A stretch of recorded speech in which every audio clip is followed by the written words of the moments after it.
In the light of the move by 16 governors of our country to abolish EFCC in what they call unraveling of the law that established the EFCC, Adamawa State Governor, Governor Fintiri, has however noted that he is not yet a party or a member of these governors demanding for the abolishment of EFCC. I mean, you have said you are complying with what the Supreme Court has said, and you're going with it 100%. Are you one of the states also joining those who are questioning the existence of the laws setting up the EFCC? As at yesterday, I'm not.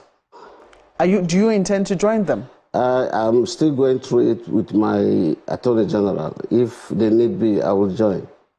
But at the moment, I'm not. You don't see the need now? Well, I was not aware when they went to court. Now that I'm aware, I'll look at the documents, I'll look at the issues involved. But for me, it's not the right time that we should kill the Economic Crime Commission, whether it has come wrongly or rightly. At least the only thing is we need to strengthen it. We need to make it work better. We need to remove the politics within it, that sometimes some people cry that they are being witch hunted instead of going for the real issue. But on the aspect that I have had the Attorney General of Oyo speaking after the court session, where he is complaining that even where money under the federation, which we are practicing in Nigeria, money are shared between the three arms of government, federal, state, and local government. And then this federal government takes it upon themselves to go and ask questions as to how the states and the local government are spending their own money. And even where it is misappropriated, assuming, and monies are recovered, the federal government takes it into their own treasury. I think it is a wrong practice, and we should discontinue that. For a number of people, it's very easy to forget that Adamawa State was one of the states affected by the insurgency. Yeah. Your state has come a long way since, it was surmounted at least curtailed to some local government areas in Borno State. Do you still suffer the scars of that insurgency? Well, so far so good at the moment. We've done a lot of security rejiggling and putting a lot in terms of infrastructure to improve the security of the state. And in the last 5 years, it has been relatively peaceful, calm, and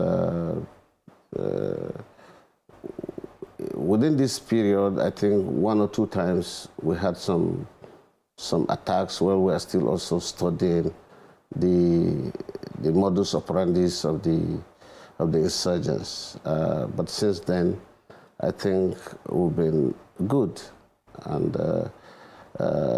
hitherto, where people have not been farming and cultivating, particularly in the last 3 years, people have gone up about 10, 15 kilometers deep into the Zambeza, where they have initially abandoned their farming activities there to go people back. Are now farming in Zambeza forest? Yeah. The people of Adamawa State? People of Adamawa. So on the Adamawa side, things are okay? Things are very okay, particularly on my own local government, Madagali, which is, part of it is cut deep into Zambeza. Gombe, which also cut into the Zambeza. Hong, which also cut into the Zambeza. All these areas people are fine.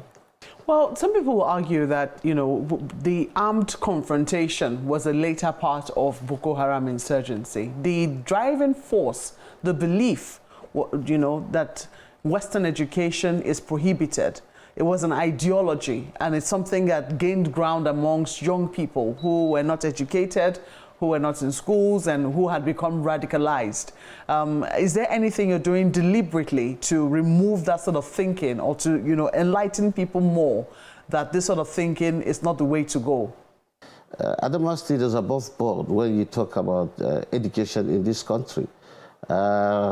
In the 3 subsequent NECO results in this country, 2023, 2024, we have always come second behind Abia. So Adamawa is in the forefront of education. Even the girl child education is not backward in Adamawa. So I won't associate Adamawa crime to not going to school, to the Almajiri issue, and the rest of it. Yes, that's not really a challenge. We have redundant youths that don't have job to do, but still government is doing her best to create entrepreneurship and other skills for them so that they can be engaged. But to say in Adamawa that our youths were in Boko Haram because of Almajiri activities or not going to school, I don't subscribe to that. That is not correct. Well, I'm looking at the budget for this year, that's for 2024, and it does look like, yes, you have allocated something very substantial to education, 48 billion. Well, since we came in 2019, we made education our priority and security because we believe this is the driving force. You cannot build your future if your youths are not well educated. We have seen the bad shape our education system has gone into. Like I just said, when we came, we are almost coming 33, 34 in the position of WAEC and NECO in the country. And we sat down, we evaluated the whole system. We saw that, one, there were no qualified teachers recruited. The infrastructures in our schools were bad. And there were no incentives like instructional materials and even free feeding for our youths. And also, having suffered the activities of Boko Haram, we felt even the economic fortunes of our people have gone backward. So we felt for us to make meaningful impact, we have to take over the running of these schools. And so we started, one, by providing instructional materials and teaching materials. We recruited qualified teachers and trained and retrained the existing teachers. We extended the tenure of science, English, and math teachers from retiring at 60 to 65, so that we can still keep the old hands back in the schools. And then... But the teachers happy about that? Yeah, they are. And then we also ensured that their promotion was done on time so that they can be encouraged. And then we moved to the infrastructure. We started by 12 legacy schools that we used to have then in Adamawa State, to ensure that we rehabilitate them and expand these schools because of the number of students that have been enrolled now. You know, what we used to have 30 years cannot be the same as what we're having in present times. It's a good thing you're saying this to me ahead of the Girl-Child Education Day. I think that is all already upon us. So it's a good thing to hear that you're doing something in that regard. But you have been quite vocal about national issues. You haven't been quiet about a number of national issues. Only recently, your Attorney General led a number of other Attorneys General to the Supreme Court over issues that had to do with the Federation accounts. Yeah. You seem dissatisfied. Is that matter still in court? Yeah, still in court. It has not been fixed for hearing at the Supreme Court. It has not been fixed for hearing. What precisely are you asking for? We want Section 162, subsection 123 to be interpreted. Monies are collected on behalf of the Federation, but is shared at discretion of others, which we felt is wrong. How do you mean? If you collect money, the provision said you share to the 3 tiers of government as per the percentage agreed in the Constitution. 52%, 26%, 18%. That is not being followed? That has not been followed. You have seen several times where even your members that goes to attend FAC. 2.4, 2.5 trillion will be collected. What you see is being shared to all the 3 tiers of government is 1.260. So have you asked the question, where has the rest gone to? So, and if we want our democracy to work, if we want to deepen the democracy and our constitution, I think all our laws have to be followed. Have you asked this question? We're asking who has the right to deduct, to decide as to what should be shared, apart from what the Constitution has said. Have you asked this question at NEC? Severally. The National Economic Severally. Council. What's the response you get? Nobody seems to commit himself to the question. And I think the right place and the only place to go is the Supreme Court. The Supreme Court has, been inundated in recent times. I mean, the issue of local government autonomy, which you have also referred to, has come before the Supreme Court. They have ruled in favor of local government financial autonomy. And we hear that a number of states are trying to be smart by half in trying to circumvent what the Supreme Court has said. I think only a few days ago, the Senate of Nigeria, intervened on that matter, asking states to comply.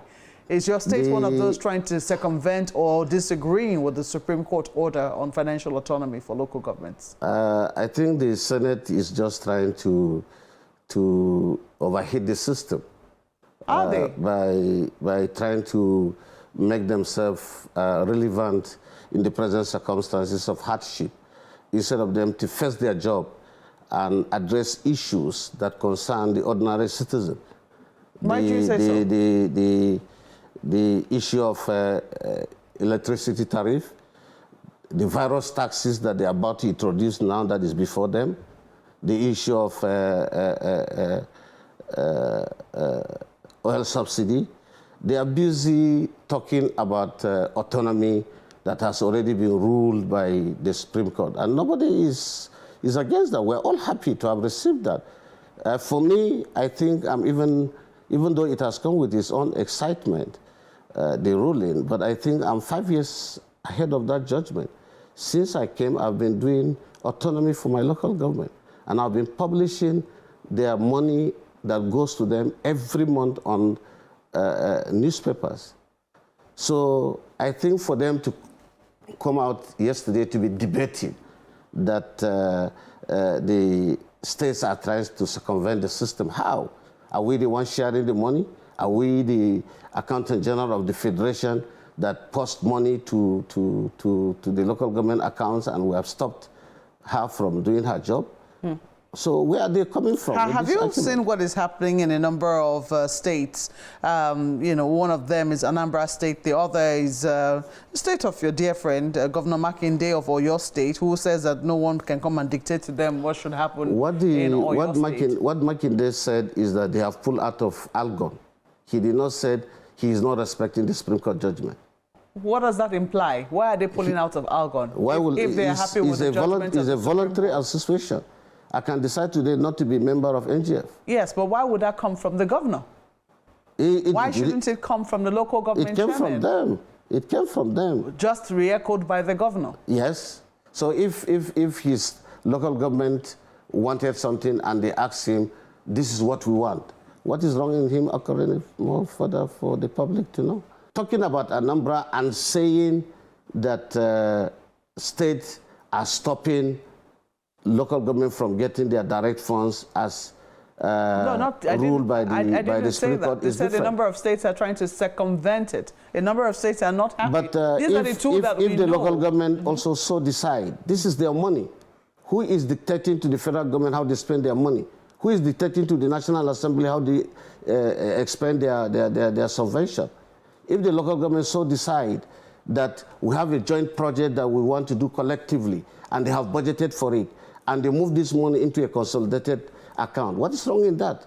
Okay, yes. So let's move on now. I mean, you have said you are complying with what the Supreme Court has said, and you're going with it 100%. Are you one of the states also joining those who are questioning the existence of the laws setting up the EFCC? As at yesterday, I'm not. Do you intend to join them? I'm still going through it with my Attorney General. If they need be, I will join. But at the moment, I'm not. You don't see the need now? Well, I was not aware when they went to court. Now that I'm aware, I will look at the documents. I will look at the issues involved.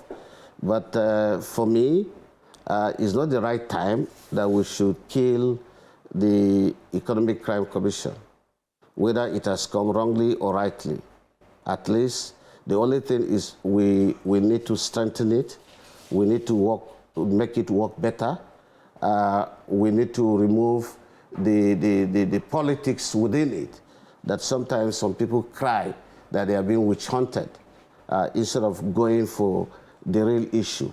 But on the aspect that I have had the Attorney General of Oyo speaking after the court session, where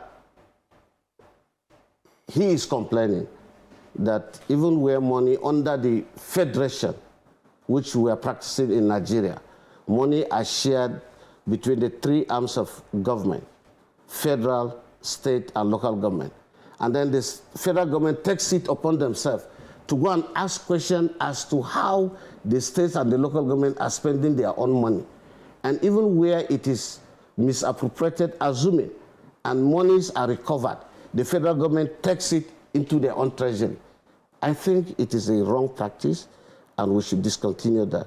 So let's talk about an issue which you say that the Senate should have busied itself with, which is this issue of the fallout from the removal of petroleum subsidies. Only recently, the NNPC stepped out that it's no longer going to be the middleman. So right now, they're saying we're entering a full deregulation regime in whereby citizens are going to be paying the full price of PMS.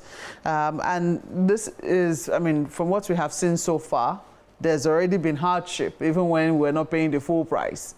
As a result of the floating of FX, things went a bit awry, and it was seen that the federal government had to stand in the gap briefly. But I'm just wondering, because people say that, oh, state governments can do a lot more to ease the burden on their own citizens. Is this something that you agree with? Yeah, quite true. So you think that state governors can do a lot more? A lot more. What do you think they could be doing differently? We need to invest and subsidize education. We need to invest and subsidize healthcare.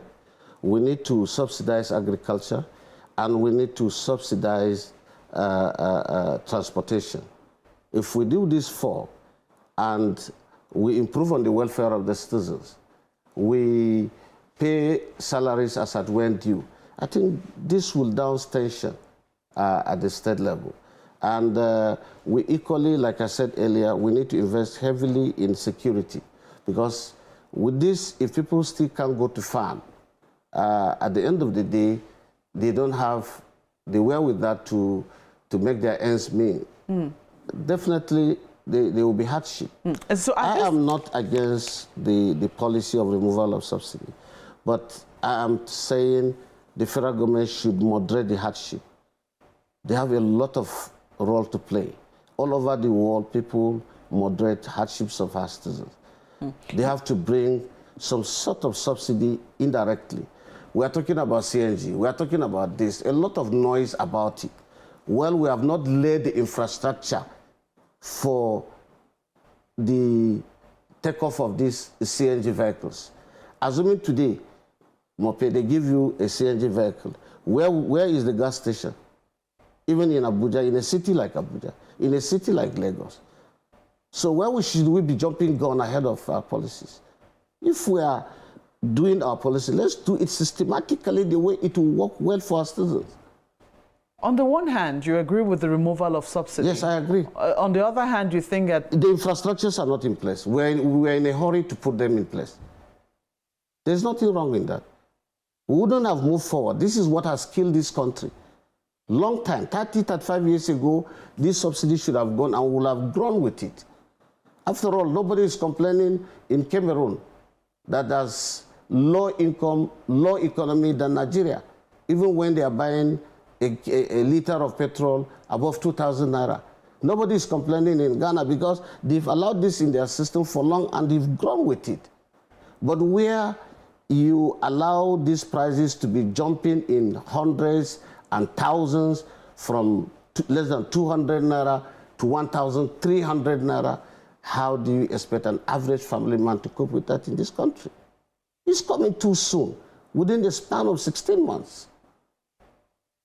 You are paying from less than 50 naira per kilowatt electricity, you are paying 265 naira to a kilowatt per kilowatts in this country. Now they are introducing taxes. If not because of Nigerian noise, they will have taken VAT to 10%.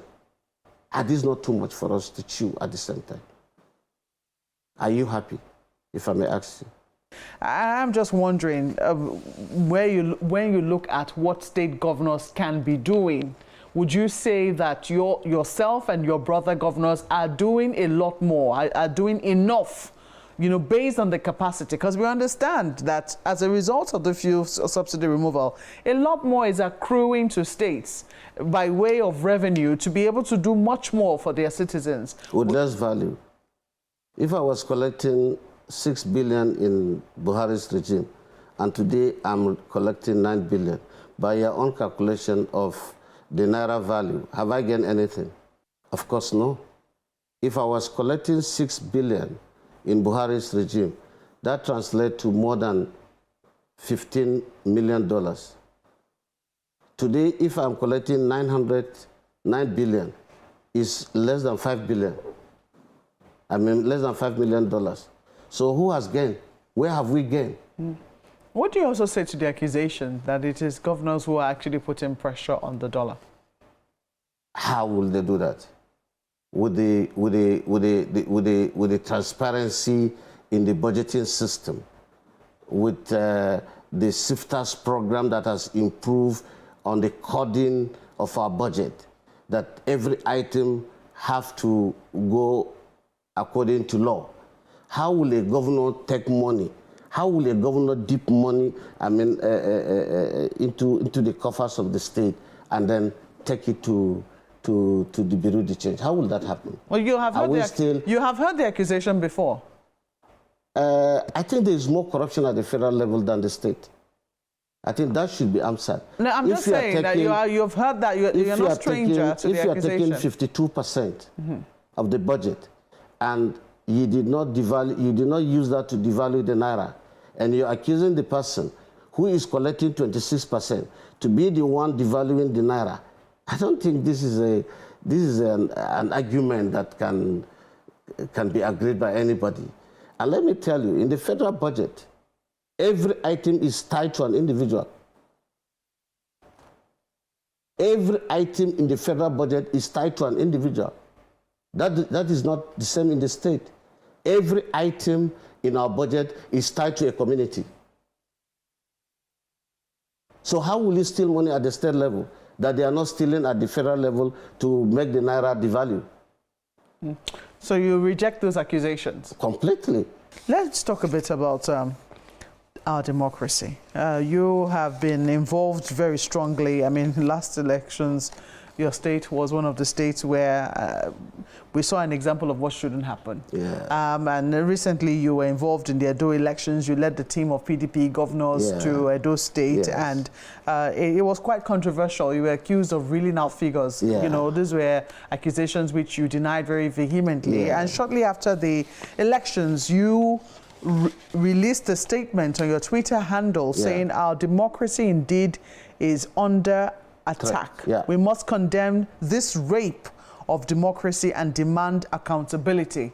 The world is watching. Nigeria deserves better. These were things that you said. Words. Yeah, you said on your Twitter handle. Yeah. And interestingly, there were responses. I mean, I read some of the responses to that particular tweet which you put out. Yeah. Those who also felt that, you know, whilst, you know, what happened in Edo was less than stellar, as supported by a number of CSOs, they felt that governors have also had their way for too long with what they also did in the local government elections. So when we talk about democracy, is it only when INEC conducts elections that we should talk about it? What I saw in Edo, like you said, is terrible. What was terrible about it? Because it did not reflect what the people wanted. I was in charge of the Situation Room. This is a technology-driven process, which INEC made us to believe. And they were supposed to be posting this result to the RF, and which anybody all over the world is open to see and download. As at 9 p.m., 98% of the result was on RF. 98%? 98%. And PDP were leading. As at 11 o'clock, they have already collected and announced results in 12 local governments. By 1 o'clock, the REC asks that the 3 local governments within the metropolitan should stop collection and bring it for him to the headquarters. Is that his job? Is that his responsibility? Has he been empowered by any of our law to do that duty? So the process was truncated? Completely. And we decided to tell the world that, okay, INEC, suspecting what you have started doing from 1 p.m. last night, you are likely to do the wrong thing. We are suspecting you. We are seeing that you will go the route of Adamawa, and coming with that experience, I tried to put a stop to it so that I can draw a line by reiterating what they have already said.